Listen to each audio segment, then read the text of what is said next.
Je m'appelle Guillaume Métier, je suis infirmier praticien spécialisé en néonatologie à Sainte-Justine. Suite à une initiative de la Fondation, on s'en va rencontrer des parents d'anciens prématurés, leur faire une surprise. Cette famille-là ont eu des jumelles à 24 semaines, puis viennent de fêter cette semaine leur premier anniversaire. Fait qu'on va aller les rencontrer, puis en même temps, on va en profiter pour leur faire visiter la nouvelle unité. Alice et Raphaël sont nés à 24 semaines. Elles pesaient 660 et 680 grammes. Elles ont passé 120 jours et 143 jours à l'hôpital. Aujourd'hui, elles vont bien. Puis on est très reconnaissants de tout ce que l'équipe médicale de Sainte-Justine a fait pour elles.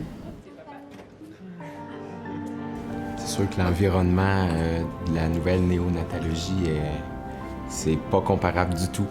On a un espace privé pour nous-mêmes. Je pense que les parents vont beaucoup apprécier la nouvelle néonate.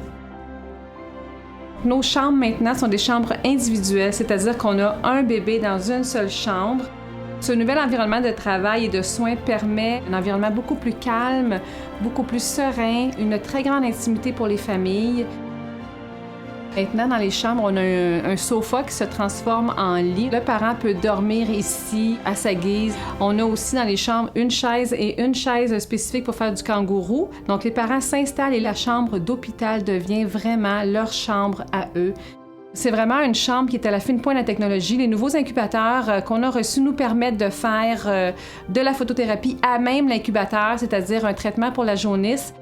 Ensuite, les nouveaux incubateurs permettent de lever le dôme, ce qui nous donne accès au bébé de façon presque 360, qui favorise encore là les soins, la prise en charge par l'équipe médicale. Et quand les soins sont terminés, bien, on redescend le dôme et le bébé redevient dans son cocon, à l'abri du bruit. Les moniteurs physiologiques, c'est des moniteurs cardio-respiratoires de la dernière technologie et est doté d'un petit module de transport qui est intégré au moniteur. Là, maintenant, tout ce qu'on fait, c'est qu'on enlève le petit module de transport, on attache le petit module de transport à l'incubateur, puis on part en transport, puis on a tous les signes vitaux du bébé à ce moment-là.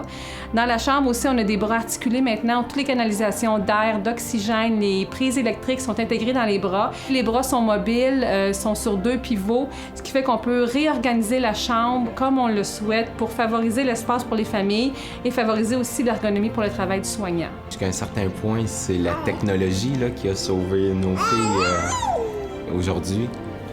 Puis, sans les sous, cette technologie-là, elle serait pas autour de nous et des nouveaux parents qui ont des bébés prématurés comme les nôtres.